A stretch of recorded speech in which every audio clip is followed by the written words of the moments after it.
باتیں آقا کریم علیہ السلام نے ازواج مطہرات کے ساتھ جو حسن سلوک کی داستانیں رقم کی ہیں، زمانہ ان کی مثال نہیں لا سکتا۔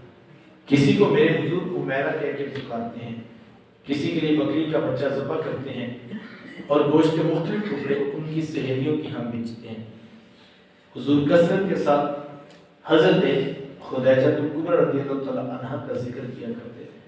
حضرت سیدہ عائشہ صدیقہ رضی اللہ تعالیٰ عنہ فرماتی ہیں کہ میرا جو ان سے رشتہ تھا ایک دن میری زبان سے بے ساختہ نکل گیا کہ حضور اللہ نے آپ کو بہتر ازواج عطا کر دی ہیں اور آپ ابھی تک اس بوڑھی عورت کا ذکر نہیں چھوڑتے۔ فرماتے ہیں حضور کے چہرے پر جلال آ گیا اور حضور میں اے عائشہ مجھے خدیجہ کے بارے میں تکلیف نہ دو۔ جب پورے مکے نے میرا انکار کیا تھا ایک خدیجہ تھی جس نے میرا اقرار کیا تھا۔ آپ اسے کیسے بلا سکتا ہوں جب زمانہ میری مخالفت میں تھا، لیکن خدیجہ میرے سے محبت کی دعوے دار تھی۔ فرماتی ہیں میں نے ہمیشہ محبتوں کا ہی اظہار کیا اور یہی حضرت خدیجہ کبریٰ رضی اللہ تعالیٰ عنہا ہیں۔ جب اس کا وقت آخر قریب آیا حضرت سیدہ فاطمہ الزہرا رضی اللہ تعالیٰ عنہا بولے اور کہا بیٹا جاؤ جا کر حضور علیہ السلام سے چادر رحمت مانگو۔ سیدہ حاضر خدمت ہوئی اور آ کر عرض کی کہ میری والدہ چادر مانگ رہی۔ آقا کریم علیہ السلام نے چادر بھی اتار کر پیش کر دی اور ساتھ فرمایا بیٹا اپنی والدہ سے پوچھو یہ چادر کیا کرنی ہے۔ یہ کہتے کہتے میرے حضور بھی ساتھ تشریف لے آئے اور حضور کہا کہ خدیجہ تم نے چادر کیا کرنی ہے؟ عرض کی حضور مجھے جو بخار ہے لگتا یوں ہے کہ جان لیوا ثابت ہوگا، میری آرزو یہ ہے کہ مجھے کفن ملے تو آپ کی چادر رحمت۔ یہ حضور علیہ السلام کی سیرت کا کتنا بڑا حوالہ ہے کہ بیوی آرزو کر رہی ہے اگر مجھے شوہر کی چادر میں کفن مل جائے تو یہ رب کی حضور میری بخشش کی ضمانت ہوگی۔ آقا کریم علیہ السلام نے چادر بھی اتار کر پیش کر دی اور ساتھ تاریخ ساز جملہ ارشاد فرمایا، فرمایا خدیجہ تم نے تو صرف چادر مانگی ہے، لو ارتی جلدی لعاقتکی، اگر تو مجھ محمد کی جلد بھی مانگتی میں وہ بھی اتار کے پیش کرتی۔ زمانے کو روشنیاں میرے محبوب کی دہلیز سے نصیب ہوئی اور سمٹ رسا ہے ہم نے حضور علیہ السلام کی آمد کی خوشی میں کمکمے بھی روشن کیے، ہم نے چراغا بھی کیا، ہم نے راہوں میں پھول کلیاں پتیاں بھی بچھائیں، ہم نے جھنڈیاں بھی لگائی، ہم نے جھنڈے بھی نصب کیے، ہم مٹھائیاں بھی بانٹ رہے ہیں اور ہم دیگے بھی پکا رہے ہیں۔ یہ سب کام باعث برکت ہیں، میں ان کی نفی نہیں کرتا۔ بڑا ہی نادان ہوگا وہ شخص جو اس عنوان پر الجھ پڑے یا کوئی فتویٰ تلاش کر لائے۔ میں تو ایک سادہ سی بات کہتا ہوں یار، مجھے یہ بتائیے اگر حضور علیہ السلام کی آمد کی خوشی بھی نہیں منانی تو یار پھر کائنات میں خوشی ہوتی کیا ہے؟ خوشی لگتی کیا ہے ہماری؟ انسان کے ساتھ خوشی کا تعلق کیا ہے؟ حضور نہیں آئے تو کیا زمین پہ خوشیاں تھیں؟ باپ بیٹی کو ذبح کر کے جب سکون محسوس کر رہا تھا، بھائی بہن کو زندہ درگور کر دیتا تھا تو معاشرہ اس کو تھپکی دیتا تھا کہ تو نے بہن کو زمین میں گاڑ دیا ہے۔ ماں کو 3 بیٹے جا کے منڈی اور بازار میں بیچ آیا کرتے تھے۔ دنیا میں تصور خوشی کا تھا کہاں پہ؟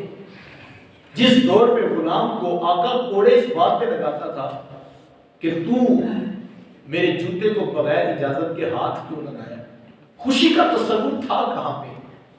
یہ تو کرم ہو گیا، دھرتی پہ میرے محبوب کے قدم لگ گئے۔ سبحان اللہ۔ اور دعوے سے کہتا ہوں خوشیاں بعد میں زمین پہ آئی ہیں، پہلے میرے مصطفیٰ کے قدم آئے۔ اور سچی بات یہ ہے جب حضور کے قدم زمین پہ آئے تو پھر رحمتوں کا بھی آسمان سے برسا اور پھر خوشیاں زمین پہ آئی اور آج ہمیں خوشیاں ملی ہیں۔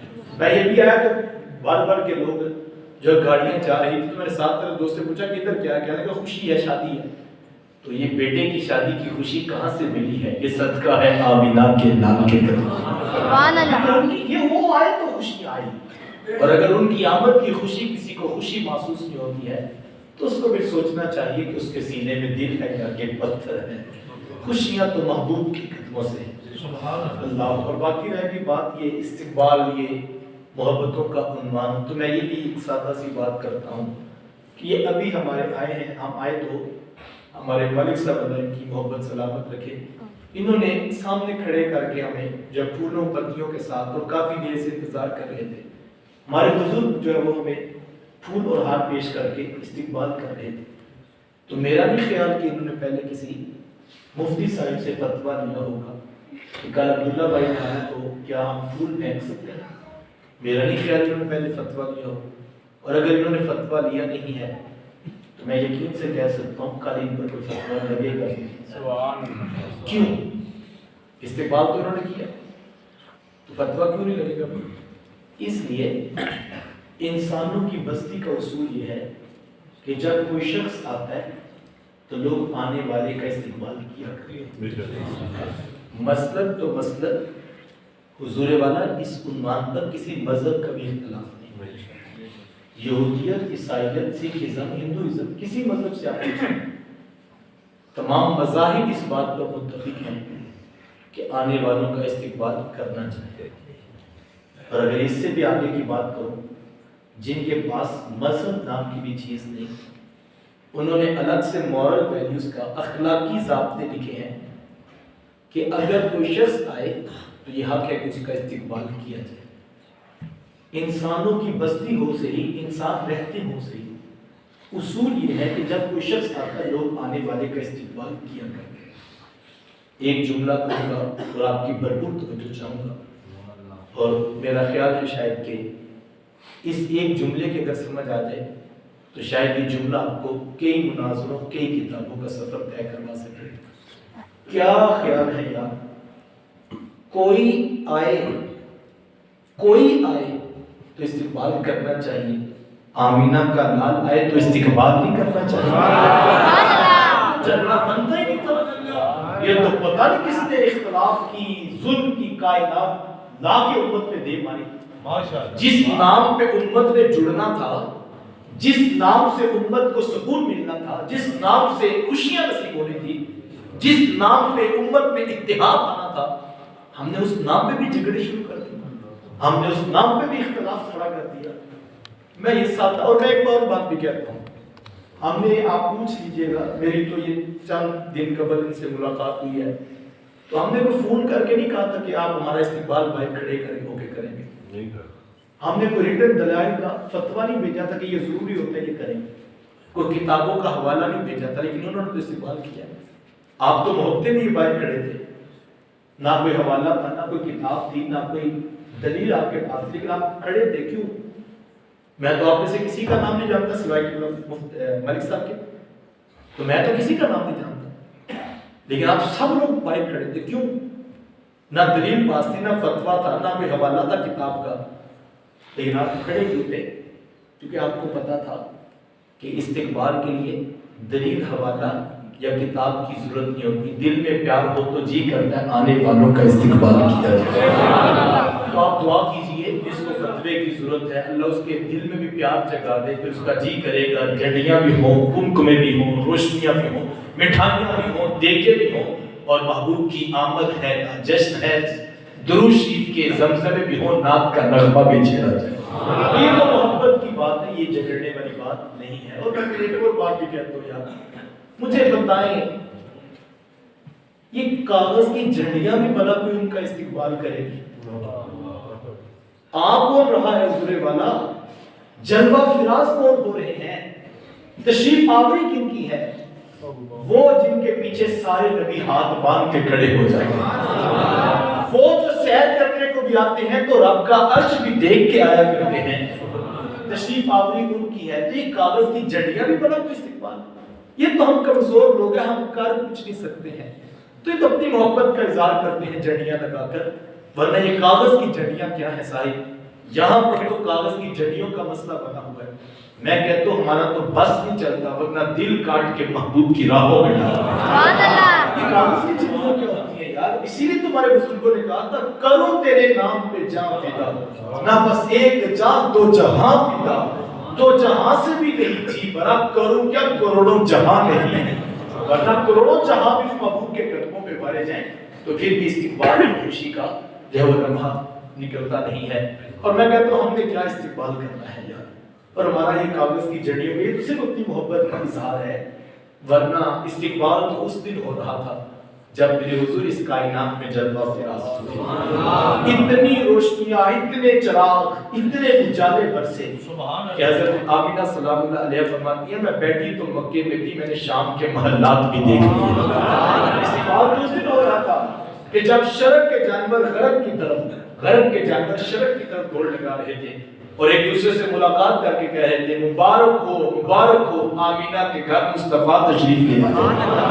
اس وقت ہر کائنات کا ذرہ ذرہ کہہ رہا تھا خوشی ہے آمینہ کے لال کے تشریف لانے میں۔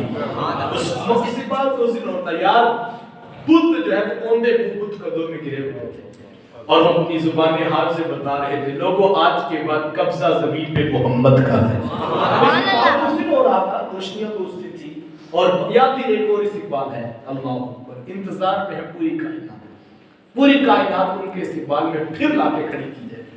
اللہ اکبر، آپ جانتے ہیں بطور مسلم ہمارا عقیدہ یہ ہے کہ جب کوئی شخص فوت ہوتا ہے اس کی قبر کی زندگی اور جب تک قبر کی زندگی قیامت نہیں آتی وہ قبر کی زندگی، اور پھر قیامت برپا ہوگی اور سارے قبر والوں کو کھڑا کیا جائے گا۔ کس لیے؟ کہ اپنا حساب کتاب پیش کریں۔ کون سا حساب کتاب؟ کرامن کاتبین یعلمون ما تفعلون، وہ حساب کتاب جو فرشتوں نے لکھ دیا ہوا۔ کوئی ایک حرکت یا کوئی ایک لفظ بھی بولتا ہے فرشتوں نے وہ لکھا ہوا ہے۔ نامہ اعمال پہلے سے تیار شدہ ہے، اس کے اندر رتی کے دانے کے برابر بھی تبدیلی نہیں ہے۔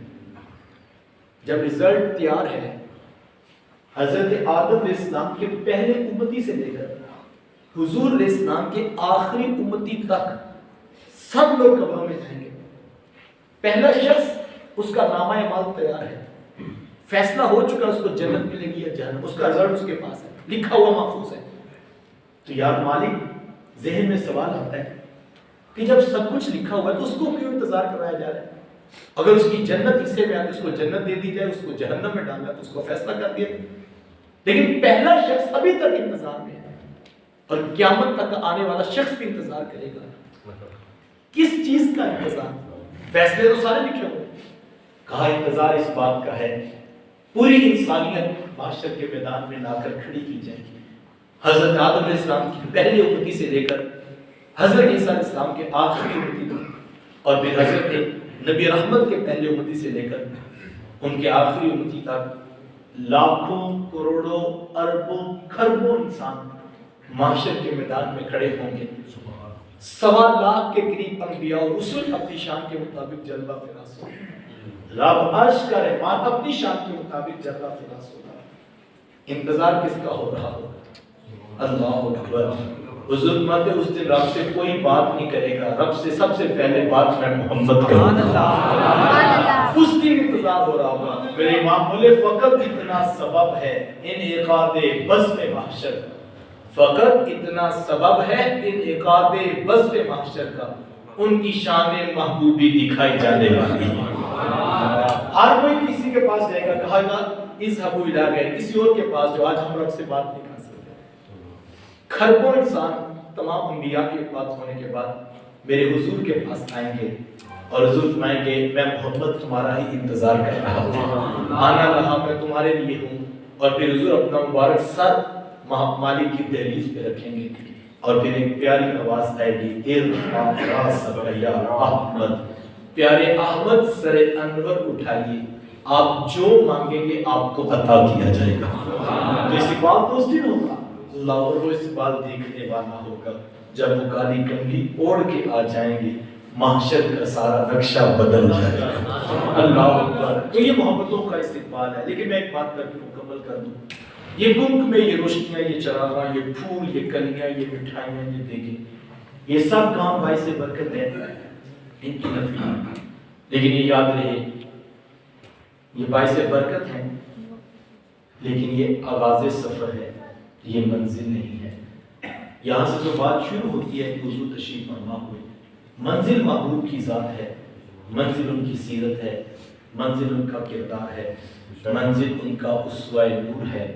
بڑا نادان ہوگا وہ مسافر جو استقبال میں ہی الجھ کر فتوے اور دلیلیں تلاش کرنے لگے، اور وہ بھی کوئی کامیاب نہیں ہوگا جو استقبال میں تو جھوم جھوم کے نعرے لگاتا رہا اور اس نے پیچھے پلٹ کر منزل کا سفر بھی نہیں کیا۔ کامیاب وہی ہوگا جو محبتیں لے کر استقبال سے چلا اور پھر منزل رسول تک پہنچ گیا، اور منزل ذات رسالت مآب صلی اللہ علیہ وسلم ہے۔ میں اپنی ساری بات کو 2 جملوں میں مکمل کروں تو میرے شیخ طریقت فرمایا کرتے ہیں کہ بیٹا یہ نہ ہو کہ لوگ تم سے پوچھیں کہ تم کون ہوتے ہو اور تم پاسپورٹ سے مذہب کا خانہ دکھاؤ، یہ دیکھیے اسلام لکھا ہے ہم مسلمان ہوتے ہیں۔ کہا نہیں بیٹا، نہ کسی کو پوچھنا پڑے نہ کسی کو بتانا پڑے، تم دور سے آ رہے ہو، تمہاری فضا قطع، شکل و صورت، چال ڈھال، انداز معاشرت اتنا خوبصورت ہو کہ لوگ مسکرا کے کہیں وہ دیکھیے میلاد والے آقا کا امتی آ رہا۔ یہ ہماری منزل ہے اور ہم نے اس کو حاصل کرنا ہے۔ سر سے لے کر پاؤں تک، صبح سے لے کر شام تک اپنے عمل کا محاسبہ کیجئے اور اپنی زندگی کو سیرت رسول کے سانچہ نور میں ڈال دیجئے۔ کی محمد سے وفا تو نے تو ہم تیرے ہیں، کی محمد سے وفا تو نے تو ہم تیرے ہیں، یہ جہاں چیز ہے کیا لوہ قلم تیرے ہیں۔